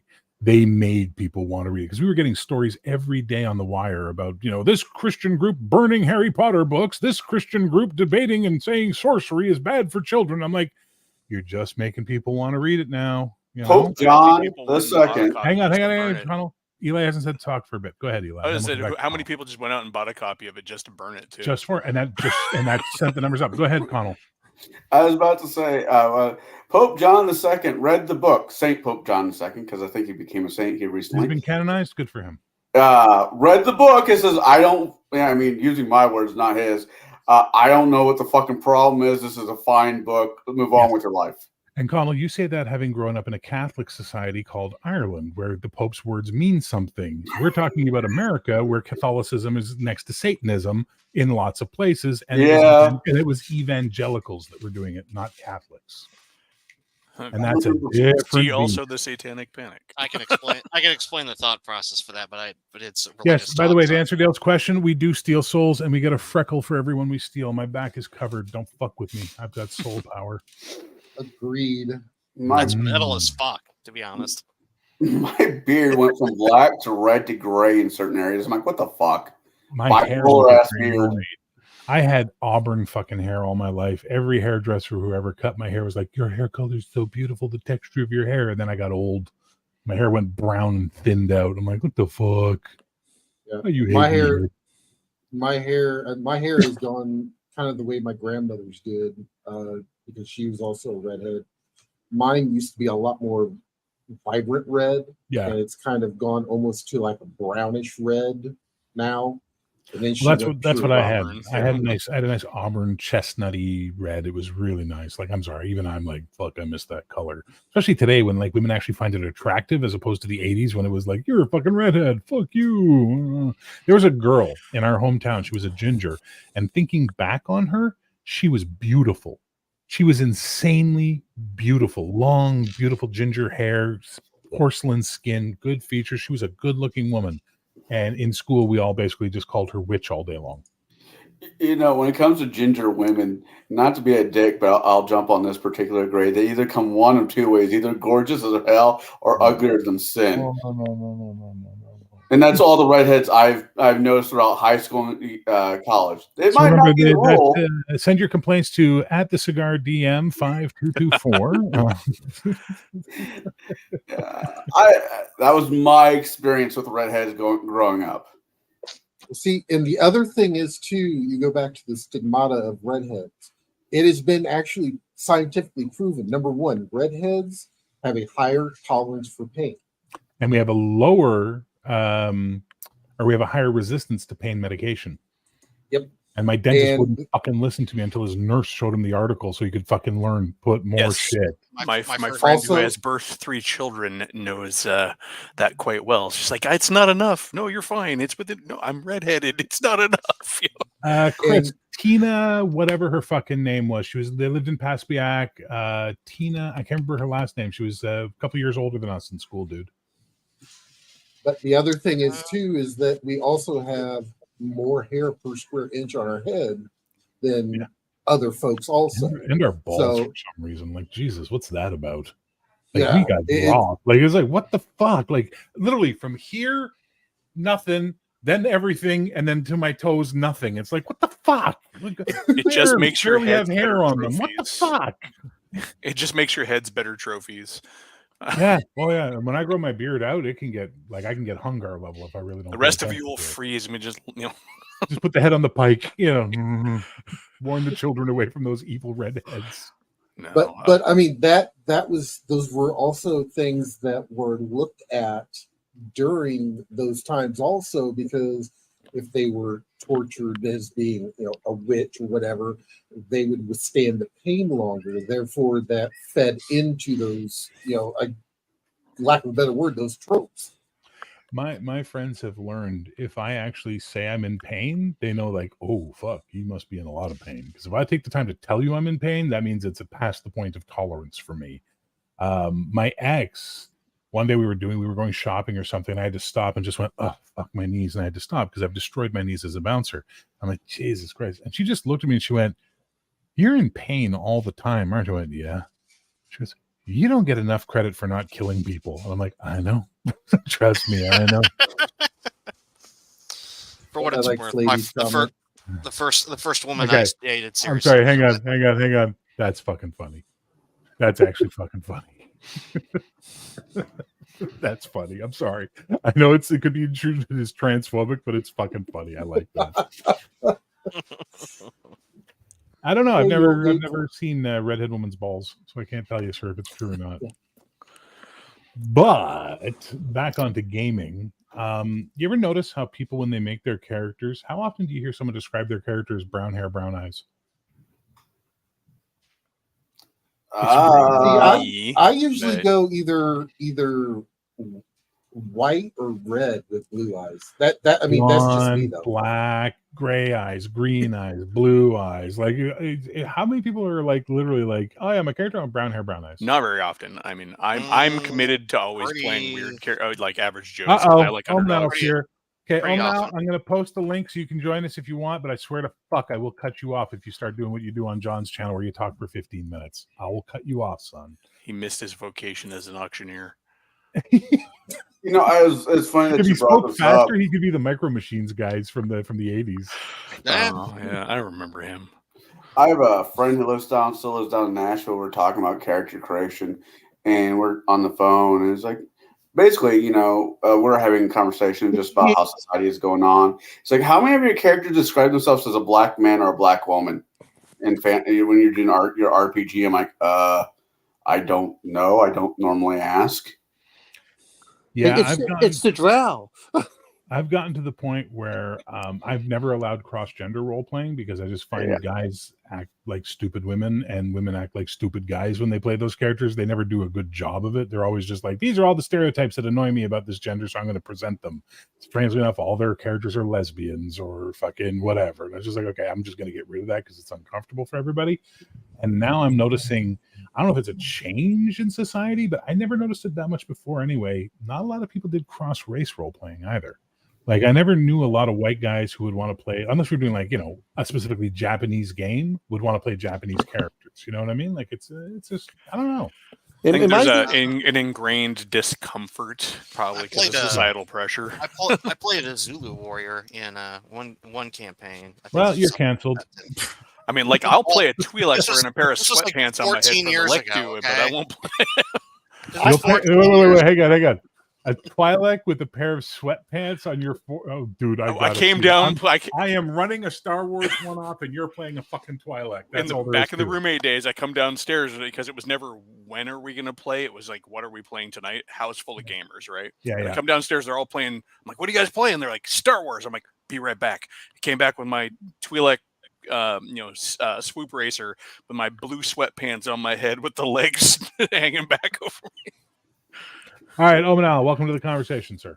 Hey, you know what? When you invited me, you sound just like my parents. If I talk too long, they just cut me off. It doesn't bother me. Yeah. I got a mute button, son. I'll use it. Well, you good? I worked in radio. I know how to mute a caller that's a pain in the ass. That doesn't surprise me. No, now when Do you get a lot of when you're crazy talking about people this on the radio? cross race, I'm like, I used to play black characters all the time. It never bothered me. I don't understand this whole aspect. It's like that you're role playing. Play All whatever right, looks there we cool. are. Let's head to that mute button because he's off to the races already with getting himself canceled. Now, sorry, Curtis, what was that question you're about to ask? Did you get a whole lot of crazies on the radio? I never actually worked in talk radio. I worked in news radio, but I had a friend who was a producer for talk radio, so he'd sit in the booth and run the booth for the host. And the 7-minute delay exists for a reason. Oh, okay. Like literally, there have been callers who was like, thanks for blah, blah blah. This is the whatever show. We got Bob on the line. Go ahead, Bob. You're a fucking piece of shit, faggot, fucking. It's like boop. Let's just end that shit right away. When I did the first issue of Heroic, there's a bit where Lady America's driving to her home and she's listening to the radio, and it's talk radio in the Southwest, and the guy's going on about how I can't believe she quit her job, and then this other guy's going, well, who's going to take over for her? Max Plastic, that pederast, blah blah blah, and the guy cuts him off, and one of the guys who read the comic script said, I'd remove that. And I went, why? Well, it just it seems a little much, and I'm like, do you listen to talk radio?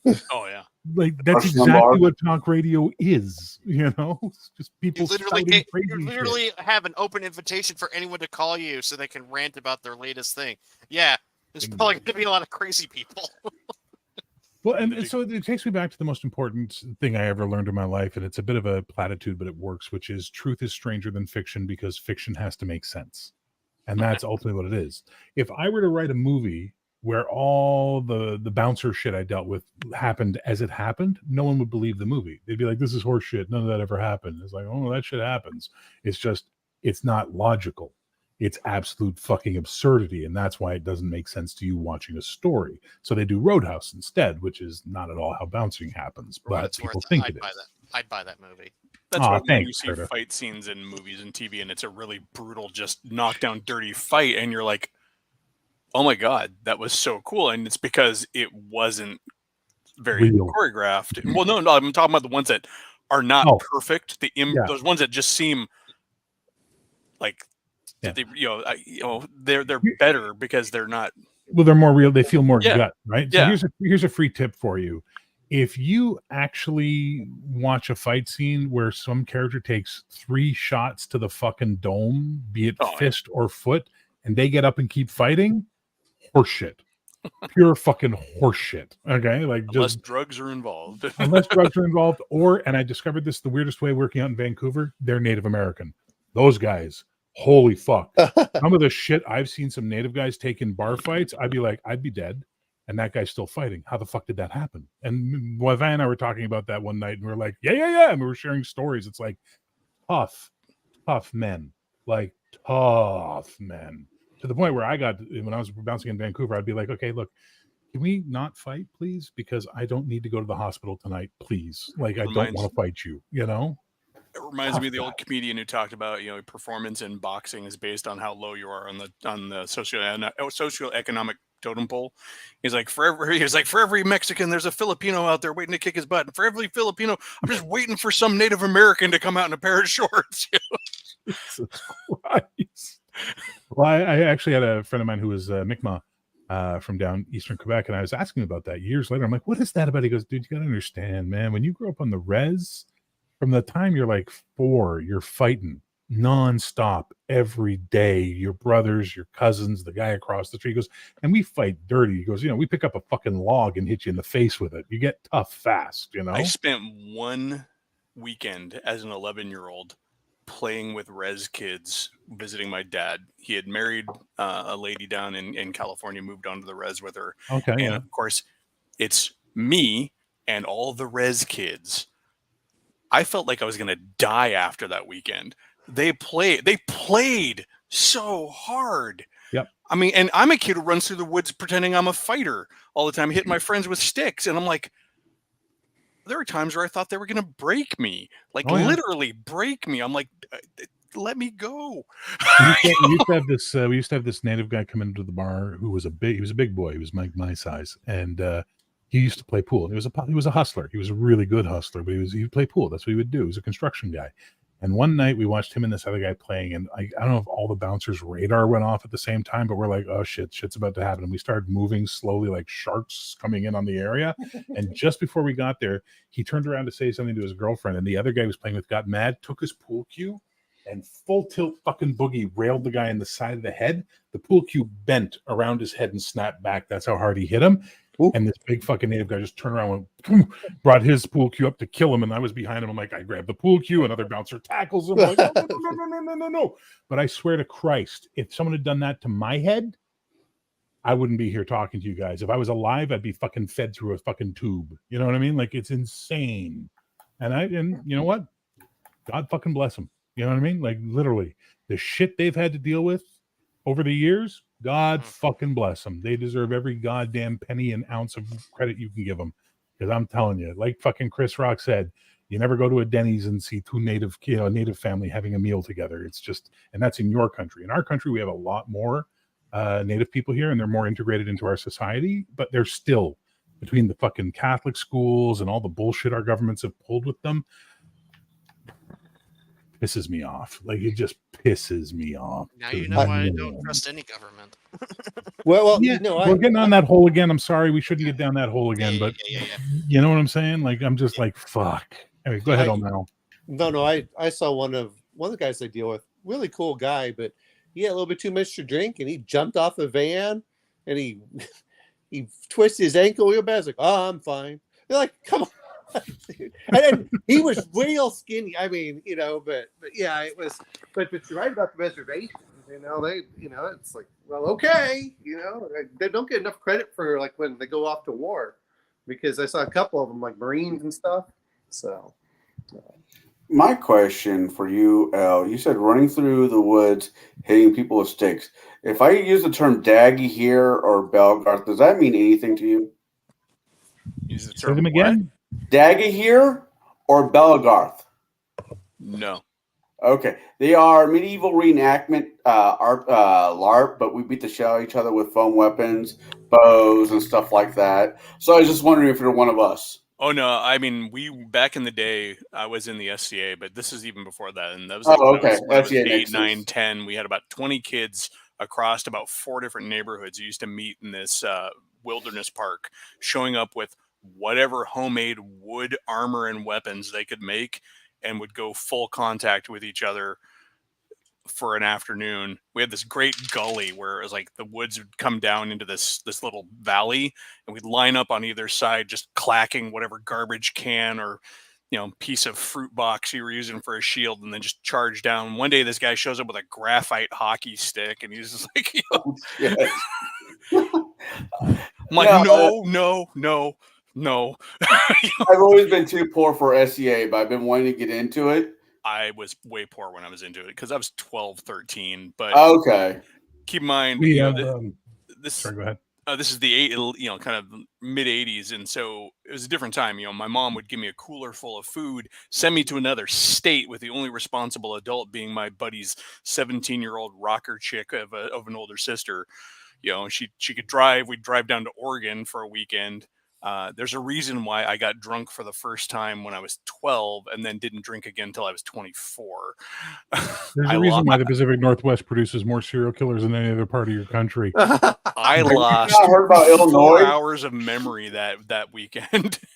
Listen, we have what you're talking about, Connell, here. It's called the Domaine. It's this big French Canadian one. They do bilingual stuff, but it's really it's huge. Right. And there's a YouTube channel, if you can find her, this German girl who went and toured all the LARPs around the world that she could go to, and it's pretty fucking impressive, man. Some of those European LARPs are insane. Oh my god! Some of them are just like off the chain. the ones that do the Warhammer LARPs where they've got like full on trolls and stuff. And oh, I've seen videos of that, and I always get jealous. The one I never got to go to was up here on the Olympic Peninsula. Well, up there on the Olympic Peninsula. I got to remember I'm in the middle of the country now. But it was up there on the Olympic Peninsula, and it was called Nero. I know Nero. They did a big article in Dragon, and I was living up there. I'm like, holy shit, this is on the Olympic Peninsula. I never got over there, but it sounded so amazing. Like, they had a semi-permanent village, and like they had events that would happen randomly. Like the guy wrote the article, and so I settled down to my room in the inn. In the middle of the night, there was a big ruckus, and I came out in the street, and everybody was running around because the Lord of the Undead had his army invading the village. I'm like, this is the coolest thing I've ever seen. Kind of a thing. Calm down, Davis. My problem is that I grew up in the country, right? Like I grew up in the country, so. When we go drinking on the weekends, we built cabins back in the woods where we'd go, drink and party and hang out. When I moved to like the city, people were like, we're going camping this weekend. I'm like, have fun. Don't you want to come? I'm like, no, I like heat. I like hot water. I like not having to bury my shit or hang it from a tree. I'm good, My father never took me camping because he said, well, that's what I do every day when I'm in the army. I was like, okay, Dad. I used to know this guy who was SAS. Nice guy. His PTSD kind of fucked him up, but he was a nice guy. And he told us about the training they did where they would be dropped in and they had to get out and they had to leave no track of themselves while Royal Marines were hunting them. And he's like, I'm like, did you bury your shit? He goes, oh, no. We put our shit in a plastic bag and bring it with us. I'm like, what? He goes, no fucking trace. And I'm like, all right. He was a sniper. I'm like, okay, that's fucking intense. That's really fucking intense. That's one of the reasons I'm really happy I got to work in the film industry for as long as I did. I got to meet, because I did stunts, I got to meet some of the coolest fucking human beings who came from the weirdest walks of life, One of these stunt guys I knew was a guy, his name was John Walsh. Yes, I know that's the name of the guy from the Unsolved Mysteries or whatever, but there's a guy named John Walsh. Nice guy. Old school. And John was an underwater arc welder. The most lethal profession in the world. And he explained to me how he'd get the call and he was instantaneously on the clock being paid $1,000 an hour until the job was done, right? Like it was insane how much money he made. I said, why'd you quit? He goes, I'm wearing a fully rubberized suit using rubberized cold welding tools in a tank, like a big massive tank of jet fuel in Dubai or somewhere like that. And he goes, and as I'm working, I'm realizing, man, if I create one spark, this entire city is gone. So I decided, fuck that. I'm going to become a stunt guy. It's safer. Jesus Christ, but got to respect that. I've got there's a reason underwater welders make so much money. Oh, yeah. The highest ever profession. Yeah. I've got a buddy of mine who is, when I was doing, Twitch a lot, he was one of my moderators, and also he's a modder in Space Engineers. He's former SAS helicopter pilot. And he was telling me one time about one of his last missions, and he said that they came in, out of the LZ and were, taking fire. And literally the helicopter landed and all the fuel was gone out of the tank. And he said, I don't even know how he made it, because it was just one of those things where there was just enough to get in there, and just some of the stories that he has. And I think he lives out in the western provinces, and just some of the stories he has is just crazy, because he's actually Canadian national and went and did SAS, and it was just some of the stories are just crazy. I mean, I've known guys who are just like basic infantry grunts, and some of the stories they've told me are like, holy fuck, like it's just the way nature of the beast. I never got into the military. I wanted to, and then I had a extended family member who was, and he said, don't. And I said, why? He goes, the job of basic training is to break down who you are and rebuild you in their image. He goes, you already know who you are, so you're going to fucking rebel against that, and it's going to be a miserable experience for you because they're going to target you to try and break you. He goes, you will not enjoy it, and you'll wash out because you're just too much of an individual. You'll go fuck this and leave. And I'm like, really? Trust me. I was like, okay, I'll take his word for it. He was a smart guy. I'm like, he's in the military. He's telling me not. I said, okay. Sometimes I regret not having done it, but then again, Canada doesn't have an Air Force, a Navy, and an Army. We have a combined service, right? So it's one of those things where it's like, yeah, if it was in the States, I would have joined the Air Force. I would have happily joined the Air Force. That would have been a great fucking gig being in the Air Force. You know what I mean? Because like, what are we going to do? Fuel a jet? Oh, fuck. Like, it was so hard. Whereas, slap the officer on the back and say, see you when you get back, sir. Exactly. So fuck it, I'll do that. But in the Canadian Forces, I know for goddamn sure I would have been at Petawawa in the middle of fucking minus 50-degree winter, fucking curled up in a snowbank. Like, fuck, I have to survive the night. No way. When we were in Afghanistan, we had a retired. He was almost retired. He was like 60 years old, master sergeant that was beginning to get dementia, and his knees were so bad he could barely move. And he used his M16 as a crutch as he was walking. I kid you not. This is, he was talking about the crazy things you see that just don't make sense. Yeah. And he was driving around in a little UTV in Afghanistan, hoping to be shot at because he wanted a Purple Heart. We're like, Joe, you don't want a Purple Heart. And then our captain, but at his age, you could get it just rolling over the wrong way in bed. Well. We were taking mortars one time, or we were taking rockets or something in there. We had this big explosion, and he wakes up and he just moves a little bit and turns, and he just stares at them like, "Come on, Joe, let's go!" And he's just like, and he puts on his flip flops really slowly, just Joe. But yeah, it was an interesting experience for all of that. Just having, when you're talking about the crazy things that don't make sense. Just like whenever you watch a movie, like that doesn't make sense. There are people like that out there in the middle of a war zone, and people are fighting over who gets to use the bulldozer today. Like, we're in the middle of a war zone. Can't you share it as adults? Stop acting like you're 4-year-olds. So I stayed out of the military because my family had an intervention. Literally came in a room with my family sitting around. So you want to join the military, huh? So what Chris is talking about here is when we were young, we made our own films, and like YouTube didn't exist. Had it existed at the time, we would have been huge because we made stupid kung fu films and action films. But the thing is we learned techniques and tried to make them as well as we could. And Chris was our fucking guinea pig for a lot of stuff. We would just make Chris like, hey, Chris, put this thing on. Hey, Chris, we're going to throw you off this man in the boxes. Let's see what happens. And sadly, that's what it is. But Chris wound up being a really, really good guy to have around when we were shooting because Chris is a hard worker. You know what I mean? Like we can give Chris a task and we know it's going to get done. It's going to get done right. So as a result, when we were working in the real industry, anytime it wasn't a union gig, if we could get Chris on to work, it would be great. So we can get Chris some money. You know what I mean? Help him out. Fuck, why not? And that's the one thing I do miss about the early 90s in the film industry is that it was a real DIY type environment here in Montreal where we did our own shit and then brought each other to the paying gigs to make sure we all made money. It was really nice. Now, I wouldn't go back to the fucking film industry for a lead role. Like, I just would not. It's not worth it anymore. It's just become a fucking nightmare now from everything I'm hearing from people. Not for me, man. All right, gaming. What's everybody's number one current favorite game they're playing or want to play? Curtis. Oh. Come back to me. Eli.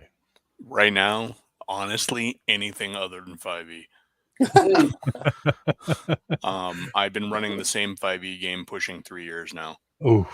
And while I love my players, and I still have fun running it. I just want to run something that, well, different, That's not gonna be- but also is I don't know.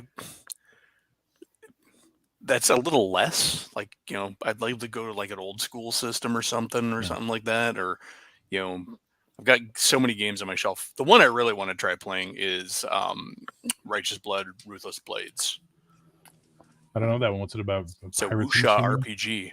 Oh, Is that the one that you bought from the? Yeah, it's from Osprey. Osprey, yeah. And the guy who wrote it is a massive wuxia head.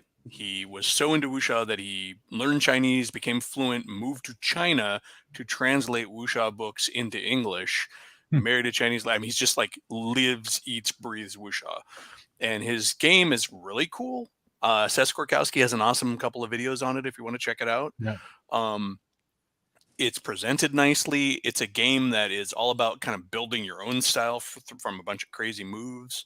And like part of the action thing is like there's the psych out phase before the fight where you spend time trying to role play, like trying to so your kung fu is good, eh?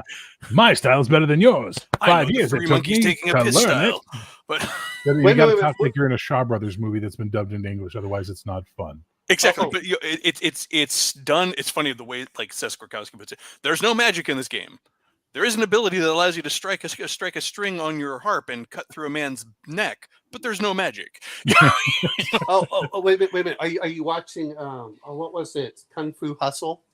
You know that. Jesus. that- Technically a wuxia movie, just in Yeah. a Technically, yeah, comedic it's kind of technically wuxia. Yeah, it's definitely Yeah. wushu. I say Oh, wushu. I don't know why. I was always taught wushu. Connell, what do you want to play there, or what's your favorite game right now? I could be a good person. I say I'm really enjoying Bruce's game that he is doing as his beta one, but I am enjoying it. That's not terribly lie. But the game I'm actually interested in right now is Dragonbane. I've been watching a lot of people do videos on it. It looks fun as hell. Is just trying to find someone up here that's willing to run it is going to be a little bit of a nightmare, and I don't want to run it. Yeah, yeah. Wait a minute. Is this still shrink wrapped? No, I want to play an angry duck. But the GM screen is. Oh, okay. Yeah, I think that's my thing. I want to play an angry duck.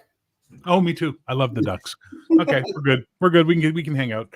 Baron, what's going on, man? What do you want to play? What aren't you playing? What do you wish you were playing? What's your favorite choice right now? I would actually like to one of our folks on Table Breakers, Jade. He brought to us a game that is actually really, really simple. I know, Eli, you were talking about something a little less. Look at Index Card RPG. I've looked at it. Yeah, I've read it. That you can do pretty much anything to post-apocalyptic, fantasy, sci-fi, pretty much anything you can think of, you can run that in. And actually the book itself, the Master's Guide or whatever it is, actually has all those different genres built into it. Yeah. And it's actually a very interesting little easy system, and you can it still gives you a lot of room to be able to play whatever you want to play. Yeah, I I had hear a it, lot of good sold things, it. but I didn't like it. That's me. it's too far in the less department for me. I want something too. that's less but not minimalist. So, You want less but still crunchy. yeah, I do like a little crunch. I'm a medium crunch guy myself too. It's I the way mean, it is. I I don't want hard candy. I want wafer soft candy with you want some nougat with a couple of peanuts in there, right? Yeah, or like a crispy wafer in the middle of it. That's what I want. Exactly. There you go. Like a Kit Kat. I just want I want Jade Kit as the Kat. full-time Exactly. I want DM. Kit Kat. That's what I want. I want Kit Kat. All right, Omanal, what do you want to play? What do you wish you were playing? What's your favorite? All choice? right. So I mean, I'll do OSC in the morning, and I've got GURPS later this evening, which I don't like GURPS, but I'm still playing. I would like to try the Genesis / the Star Wars system. That Ooh, I Edge of the fancy Empire? No. Don't do it. well, see, I have my archaeologist friend over at work says he really loves it, and they've had a blast with it. And sometimes it just depends on. Do you Who's like running it? interpreting strange hieroglyphic dice? It's not in. That's exactly what it's like. I don't mind it. I don't mind it. You know, you all talk about hieroglyphic dice. I'm like, oh, you get so many successes, so many failures. That's Run. it, I'm like, no. that's fine with me. I don't mind. Well, I like dice pull systems. To me, it's a dice pull system with different effects. So that's it. It looks interesting. You know, it may fall completely flat. It may not, but I'd like to try it. That's what Bear said. What would you I like hope to you try? enjoy it. Yeah. that is always my wish for anybody trying a new game. I hope you enjoy it. Yeah. Now, I bounced off of it. My whole group. Now wait, bounced it's off Omen of it. Al, so there's 5 more things he has to say. Hang on. Well, Eli. wait a minute. The other one I'd like to do at some point is play an alien game, you know, with the with that as well. So what is it, Connell? No, No, we're he's just counting down. how until you get muted. Oh, okay. Sorry. I actually wanted to run an alien game at one point in time, and I had the players, and then it fell apart because one of them decided to lose his fucking mind and flee the country. But I wanted to run an alien game at one point in time where I was going to have no fucking xenomorphs. I was going to leave them thinking there were going to be xenomorphs. I was going to set up situations where there might be xenomorphs, but there was going to be no fucking You know, xenomorphs. but if This you is do, cruel. if you can play a campaign, that's fine. Because if you put in the xenomorphs, you know, like half the party is going to be dead. So you know, that's Well, no, it was going to be. It was. I don't care. I was just going to. We're playing Alien. Wayland Yutani. I was going to hit all the marks, and they were never going to run into xenomorphs. They might run into other shit, but they were never going to run into xenomorphs ever. That's what happened when I ran it. I'd be Because okay in my with that, mind, actually. xenomorphs exist on LV-426, and that's fucking it. They run into predators. I've done that. I had back in the 90s when I was in Vancouver. Some guys wanted to play a Colonial Marines one-off, so I busted up Cyberpunk 2020, and off we went. And they spent the whole night thinking they were hunting xenomorphs, and at the last minute, when the last guy survived the 3 dots, boo, and he was like, "Oh fuck!" Like his face was like, Game over, man. Game "Game over. over." Yeah, exactly. Where's the real pretty shit now? But, Although yeah.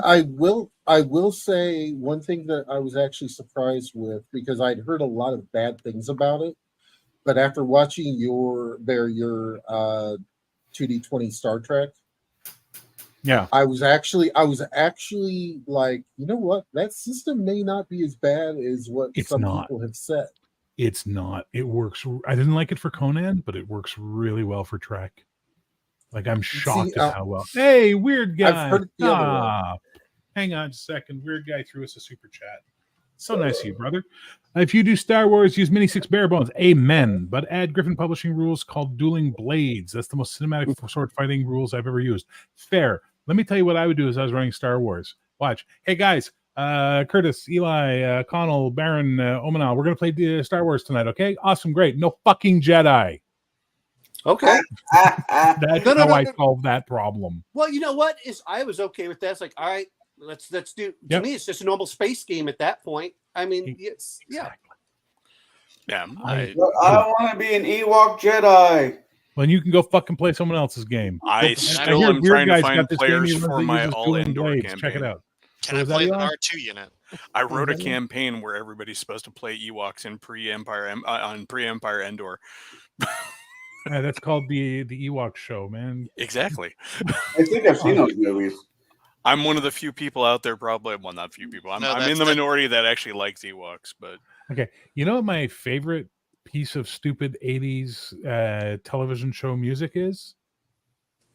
Galaxy Rangers. Number 2, Trouble Again from the Droids by Stuart Copeland. Mhm. The opening song for fucking Droids yeah. slaps, kicks, fucking rules that tune, man. It's so good. I just see Ewoks for the psychotic murder bears they are, but God, and if you really look at the close-ups on them, they're really not that cute. And they're wearing like the skulls of, Let's anthropomorphic point out they were aliens. going to eat Han and Luke. Yeah, there's one of them in the background who's got an inverted upper like upper jaw and like eye orbits of a humanoid skull. Looks like a Duros. Lady, that's number 3. You found the third of my favorite 80s fucking cartoon songs. Galaxy Rangers, No Guts, No Glory, fucking Trouble Again from Droids, and Kid Video. That fucking tune slaps too, man. It's a good tune. And on that note, I've got to bounce. See you later, guys. Aw, bye, Eli. Take care. Bye. Take care, Eli. Bye. All right. Once again, we have room for 1 if anybody wants to join us in. Otherwise, we're just going to keep talking because I don't give a Room fuck. for 2 because I'm going to bounce as well because I got another thing I need to do here in a minute. Boo. Okay, bye. Yep. So- Thank so you. Bear, are- Thank you all. Thank you all for chatting with me. I really appreciate it, and you all have a great night. You too. So, Bear, are you Bye. running a game tonight, or is this just No. Okay. I'm not gonna have an alt Friday game until after Thanksgiving. I'll be doing another Star Trek game. It's gonna be a Okay. station-based game. It's gonna be fun. You know, the problem that again, Star Trek just isn't my kind of thing. But Yeah. the 2D20. Once you wrap your head around it, I don't find it so bad for a lot of things. I guess It just sucks for Conan. I didn't like it for Conan. I was like, I why got- are people singing praises about this? Well, go ahead. I said I got DM James sent me the Modifius Conan book, and That's I'm the reading it. I'm like, I like this. I like it. Trying to find somebody around here that's willing to play. Not happening. I like the book, but I mean I understand why people hate different systems. I hate certain systems as well, but I like to try different ones. There's another one in here I'd like to try. Where the hell is it? Wicked Ones, where you get to play. It's like Dungeon Keeper. Sounds interesting. I mean, some of these just sound interesting, and whether they work or they don't. That's I'm a what- strange duck when it comes to fantasy. I don't like dungeon crawling. I don't like that murder hobo shit. I like really good epic storytelling. Like I came into fantasy through Lord of the Rings. You know what I mean? Yes. That's what brought me into fantasy. So that's what I want from my fantasy. I don't want, hey, let's go to town and buy 10-foot poles and some Oh, steel no. ball bearings Well, and pour water on the flagstones to see if any, like, fuck off. Like, just Well, Jesus Christ. It was the what was it called? It was I mean some of it when you're talking about it, but the reason I liked Wicked Ones is you basically play the monsters and you have to fight off the adventurers, and in between you play good stuff. So I'm like, oh, that's cool. The other thing is, way too many games are like a cool idea for one Yeah. session, and then Yeah, people try and make campaigns out of them. It's like, fuck. I Well, was using 5th edition, and I was running for my kids. And my daughter Maggie has found the movie Tremors, which I'm ecstatic about. I love Tremors. And she's like, Dad, can you turn this into a game? I'm like, oh yes, I can turn Tremors into a game. You're all going to play halflings, and I'm going to introduce you to the Bulette. That's exactly what I did. And 'Cause then, I'm then when watching they get to fucking a Tremors, certain, and I'm like, those are just Bulettes without legs. and then, Yeah. then when you get to that certain level, purple worm. There you go. Remoraz. Hey, Put them up in hey, the ice with the Remoraz. it's a crappy sandworm is what a purple worm is. I mean, come on. Well, but I'm sorry. In 3rd edition, I love the description after you hack yourself out, where it talks about the hole that's made, and it's muscular action closes the hole, and it's just like that. That's like a beautiful thing. Shai Halud, blessed be his passing. And there's the game I'll never play, Dune. I did not like Dune for the 2D20. I don't care about the system. I just don't like. What the fuck do you play in that game? Like really? The only game I ever heard of a friend of mine pitched, which we never got to play, was you play the second children of the noble houses who are being held as hostage at the Imperial Palace on Seleucia Secundus. No, Corridan, whatever. Wherever, I think it's Corridan. No, Corridan's from Star Trek. What the fuck is the name of the Emperor's homeworld? Corsicant or something, or second. No, Coruscant. No, not Star Wars. In Dune. Not No, Coruscant. Secundus Seleucus or whatever it is. Secundus Seleucus is where Princess the Sardaukar. Sardaukar are from. Yeah. No, which used to be the homeworld of the House Carino. What is Yeah. the name of the fucking house? Is it Corridan? What is the name of House Carino's fucking homeworld? Someone in the chat. Come on, man. There's 15 of you. Someone must know. Don't make me pull out my books. Carino? Yeah. Oh, they are House Carino. What is the name of their fucking? Yeah. What is I the thought name it of their homeworld? No, that was an interesting idea. Playing hostages at court. Catan. Kaitan. Yeah. Kaitan. Thank you, sir. Kaitan. There we go. Settlers of Kaitan. You know what? I just saw that they came out with Lego Ornithopter. Yes, I saw that. That looks really cool. And That I'm looks really tempted to cool. buy it for my mother because she is the biggest Dune fan and has been one since the 1970s. So Nice. I tried to get through the books. I really did. But when that guy turned himself into a giant worm, I'm done. I I'm like just- the first 3 books. I like Dune, Dune Messiah, and Children of Dune, and then I'm done. Yeah, that's what my mother said. It was the first 3 that were really good, and the rest of them just kept going downhill after that. Once you get into the Leto the Second stuff, where he, like he said, he's turning himself into a sandworm and destroying Duncan Golas, it's like, okay, whatever. Fuck. Not for me. Me and Shadow reviewed the 1980 something Dune movie, and I'm watching it. And like, what the fuck am I watching? Love that movie. You talk about the fucking David Lynch Dune? It's my favorite Yeah. film. I think my downfall was I just saw the 2000 and something remake of Dune, That's the problem. and I'm digging the hell out of that one. Well, Well, if you want the best adaptation of Dune, the sci-fi miniseries. I've It's been told that. Cheap special effects, but the story is really well done. And I like their Children of Dune, which has James McAvoy as Leto II, and it's really good. It's really worth watching, man. But that fucking Lynch film, I saw it in the theater, man, in 1984. I was like, hadn't even read Dune yet. I'm like, what is this? Oh, I get it. I completely get it. The first sci-fi movie I saw was at a drive-through, and it was Aliens, Alien and Aliens 2. And as a kid, I'm like, there's what the no fuck aliens am I too. There's watching? only aliens. No. Yeah, it's Alien and Aliens, sir. Yes.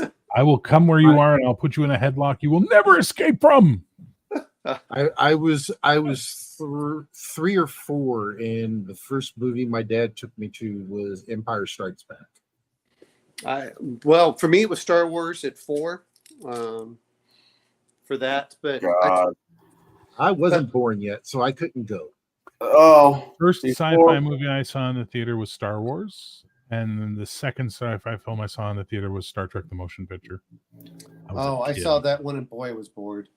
I liked it. I was a kid. I was like, "Whoa, it's so pretty." Before my mom shipped me off to Ireland, my stepfather, she ended up staying with the SOB, was a huge horror fan. Huge Oh, yeah. horror fan, still is. So I'm like, maybe, and it's amazing the shit that you remember.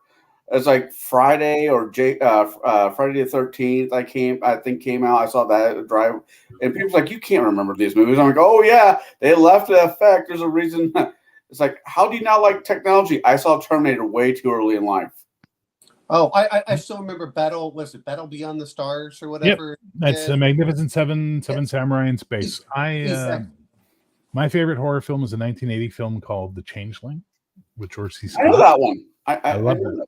I actually got to work on an episode of Masters of Horror that was directed by the same director, Peter Medic. And one of my high points in my career was going up to him on set and being, dude, I absolutely love The Changeling. It is the scariest film I've ever seen. He was like, thank you. That's so kind of you. I'm like, dude, it's an amazing film. I hope they never remake it. My second favorite horror film is the complete opposite of that, and it's Pumpkinhead with Lance Henriksen. Oh God, I fucking love Pumpkinhead. I like the first one. The second one and the third one just kind of. I didn't watch any of the others. I just watched the first one. Ed Halley. Come on, man. That old woman, the old witch. Oh, yeah. She was so good. Was it? I don't know why I enjoy this. This is one of those guilty pleasures of what the fuck was I thinking. But Flatliners. No, I'm just kidding. no, Flatliners. Jesus, I just watched that again. No, it was Killer Clowns from Outer Space. Love Killer Clowns from Outer Space. It's an awesome film. That movie has one of my favorite comedians in it. Pumpkinhead. Look at that. Yeah. If you Christopher Titus. Nice, G-Rock. Nice. That's Christopher that, Titus a local artist did a bunch of we've got a bunch of them. We've got a Labyrinth one, a Link that's on top of a pile of skulls Nice. with Zelda wrapped around his leg, and he also did this one. My wife also loves Pumpkinhead.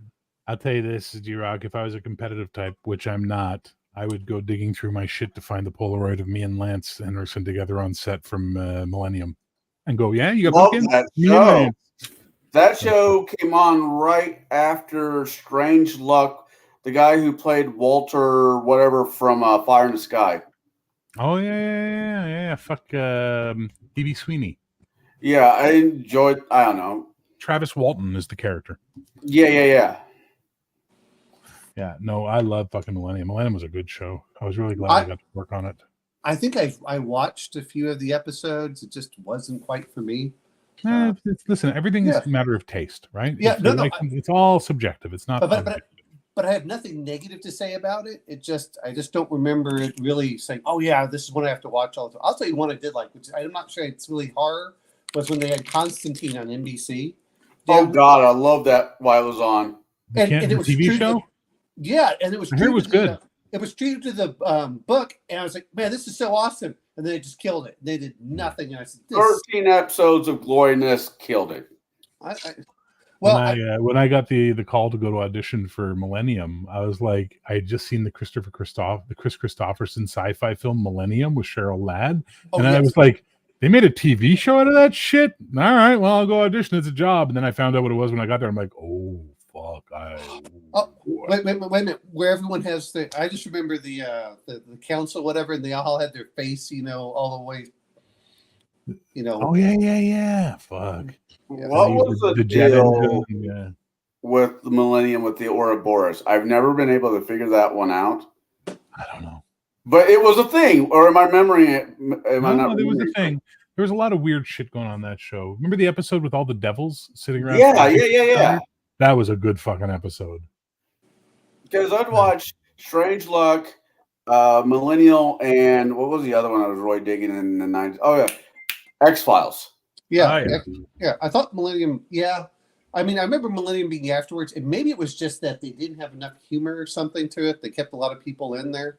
But sometimes certain shows are just too dark for a lot of things. Or they keep the same, I don't want to put this. And Fox doesn't really know what to do with a good show.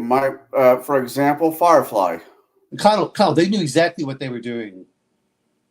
You guys ever see when Family Guy got renewed, their first episode back? And they made the joke about, and then he lists all the amazing shows that Fox canceled. Yeah. And then he's like, all of those would have to have gotten canceled for us to come back. And it's like, yeah, that's exactly what happened. I mean, I love Titus for the series. Titus was the best. I fucking loved Titus. Stacy Keach was a god on that show. Oh, yes. I love the fist cam. He's like, I just thought he was sitting down, and also he shows, the one I liked was when it was like, you left Dad alone at a bar, and then they cut to the guy that says Jean-Claude Van Damme fan cam, and he's like, say that again. He's like, Jean-Claude Van Damme could kick Clint Eastwood's ass. I got to meet Christopher Titus down in Nashville, maybe about 5 years. No, I've been up here for 5 years. 8 years ago. Yeah. And I have a few people that's like, I don't listen to him because how political he's at. It's like, neither do I. I don't listen to his political stuff, but his humor. When he does a show about dysfunctional families, I'm there. He's gone off the fucking, and he's got Trump derangement syndrome for sure. Like listening to his more current stuff, but that old stuff was so good. Oh yeah. What was it? 90? Did it start 99? Because I only saw the first 2 seasons. Well, I found out the 3rd season, remember, this is the same time as Firefly and everything else. Whoever the program director was, she just did not like certain shows, and so she sabotaged them. Titus and her had a personal spat. Now, what's really interesting, you guys remember that 80s show?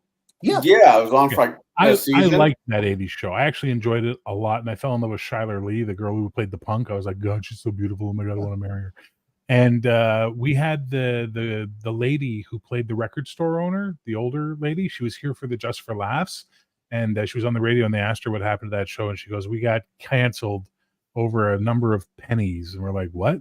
And basically the story was Fox went down the list of shows based on how much money it was costing them, and they were literally like 10 cents above the line. And that's why they got canceled, is because they were costing 10 cents above what Fox was going to cut everybody off at. Like, it's insane. Fox was insane in those days. And they were great. Well, I mean, if you look at Firefly, how did they do it? No, we're not going to show the episodes in order. We're not going to do this. I mean, when you look at it, and the same thing happened to, when we saw Big Trouble in Little China. I love it too. The studio, if they don't like it, will sandbag it and they would rather not make money than to be proven wrong. There's such big egos in there. Well, and one of the big problems you have in the film industry is that, like, let's say Connell's the executive and he approves my film, and then he gets rubbed out, and you come in, you don't even care if the films are good or not. It is your thing as a wolf now to piss all over it and get rid of everything he greenlit. Yeah. Which is the stupidest fucking thing. You know what I mean? But that's how they do it. I swear to God, I spent 20 years in that industry. I will never go back to it. In DC, I mean, I'm a fan of Marvel. I'm a fan of DC Comics. I am more of a fan of Marvel movies for crap I'm probably about ready to get than I am DC movies. Unless it was on CW. CW, for whatever reason, was the only channel that did DC comic books well. Arrow, Flash. Yeah, they all got long in the tooth, though. That was the problem with them. They all got. Yeah, they should have all ended like 3 or 4 seasons before they did. But in the very beginning, they were great. No. With the DC stuff, though, I would much prefer to watch the animated movie stuff. Oh, the DCAU is so Oh, good. Well, yeah, the animated as opposed to the live action, just I've because. said this before, and I will say this again. Assault on Arkham should have been the Suicide Squad movie. I don't disagree with that at all. That was a great movie. Everybody needs, to. How did Harley Quinn call it when she was against shock therapy? Oh man! But anyways, yeah, I'm right there with you. So I'm going to ask you guys a question here. What is the big deal with having to make everything live action? I'm quite happy watching it animated. Because North American mentality is that cartoons are for kids. That's the I don't problem. mind live action. Johnny Quest tried to break it; it didn't work. The only stuff you can have animated for adults now is comedy. Yeah, but what I'm referring to is that you spend $100-200 million. Like, why don't you just spend $10 million on an animated thing and go with it? People won't go to the theaters. Americans will not go to the theaters. Now, that's You're welcome, changing. Lord. Bless you. That's changing, and maybe 10 years from now it'll be not the same. But for the longest time, the baby boomers only saw cartoons as something for children. Do you remember? What was it? Fire and Ice when it hit the theaters. I love that movie, dude. Oh yeah. I still need to watch it. Batman Mask of the Phantasm is one of the best fucking Batman movies ever made. Hands down. Yeah. Well, it had the voice actor Kevin Conroy. Yeah, and Mark Hamill. It had the same David cast. Delaney. I mean, it was an amazing cast. Yeah, the Now, same I will cast. say, with talking about Kevin Conroy, when they did that big Arrowverse crossover, Crisis, Multiple Earths on CW. yeah, for him to actually be able to do Bruce Wayne in live action, the kid in me, because I remember watching Batman animated series, was like, it was just like that.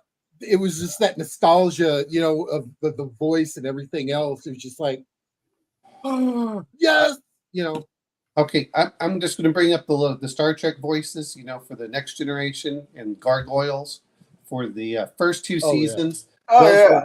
Those were awesome. Now the 3rd season, they got rid of the original writer. You can tell, they're like, oh, you have a fantastic series. Let's get rid of the original writer and the developer, and then we'll just do our own thing. And then you wonder why it tanks. I never got into Gargoyles. Sorry. Oh, It didn't interest me. I was a kid when it was popular. I enjoyed it. I mean, it was either watching that or Pokemon. It was like I picked Gargoyles. Well, no, in that Well, case, see- yeah. Yeah. Well, I mean, 2 to years be ago. fair, Barry and I are like within 2 years of each other. So, No, I'm 53, man. so I'm 50. I mean, it's okay. So 3 years. I don't. That's right. So fucking. I don't find live action movies. I really actually enjoy live action ones. I mean, Lord of the Rings. Lord of the Rings was the first not the first, but it was a very popular live action movie from book to cartoon to action one that did well.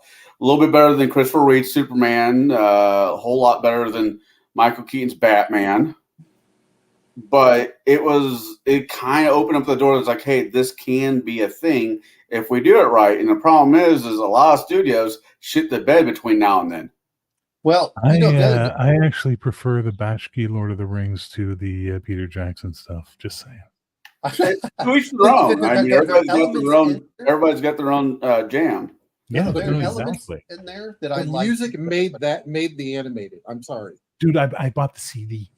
like Oh, 5 yeah. years ago because I love that fucking soundtrack so much. All right, gentlemen, I am getting a little bit sleepyhead. So I think 3.5 hours is enough time for tonight. So I'm going to wrap this up. Thanks for hanging out, by the way, guys. Really appreciate it. And everybody else who stopped by tonight, Vic and Hungar and Eli and Mr. Boivin and Curtis. And am I missing anybody? Is that everybody? I think that's That's everybody. about right.